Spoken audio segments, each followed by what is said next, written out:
नमस्कार मंडळी.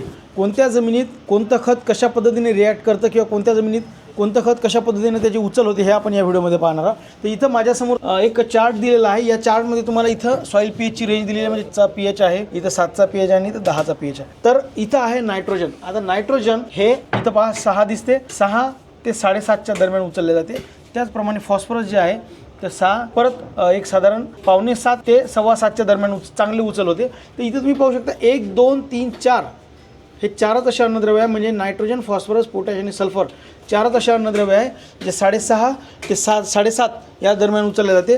परंतु बाकीची जे अन्नद्रव्य आहे तुम्ही पाहू शकता या रेंजमध्ये म्हणजे 7 ते 6 ते 7च्या दरम्यान उचलले जाते. म्हणजे जे अन्नद्रव्य आपल्या पिकांना लागतात हे सगळे अन्नद्रव्य एकाच प्रकारच्या जमिनीमध्ये सगळ्याच प्रकारचे अन्नद्रव्य उचल होईल याची गॅरंटी कमी आहे. त्यामुळं तुमचे मग दिलेले जे अन्नद्रव्य आहे ते अन्नद्रव्य तुमच्या पिकाला तुम्ही कितीही द्याल, 1 बॅग द्या, 2 बॅग द्या, पण तुमच्या जमिनीचा पीएच जर 8 असेल, समजा उदाहरणार्थ जर 8 तुमचा पीएच असेल तर 1 2 3 4 5 6 7 अन्नद्रव्य तुमच्या पिकाला मिळतच नाही.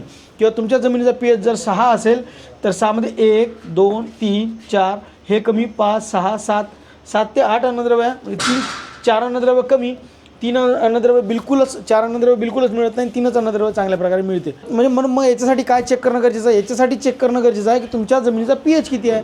मग तुमच्या जमिनीचा जर तुम्ही पीएच चेक केला तर त्याहून तुमच्या असं लक्षात येईल की आपल्या जमिनीचा पीएच काय आहे आणि त्या जमिनीमध्ये कोणते अन्नद्रव्य चांगल्या प्रकारे उचल होतात. आणि त्या प्रकारे मग तुम्ही तुमचे जे खताचे जे नियोजन आहे, कापूस पीक असो, सोयाबीन पीक असो, या खताचं तुम्ही नियोजन या चार्टनुसार करू शकता.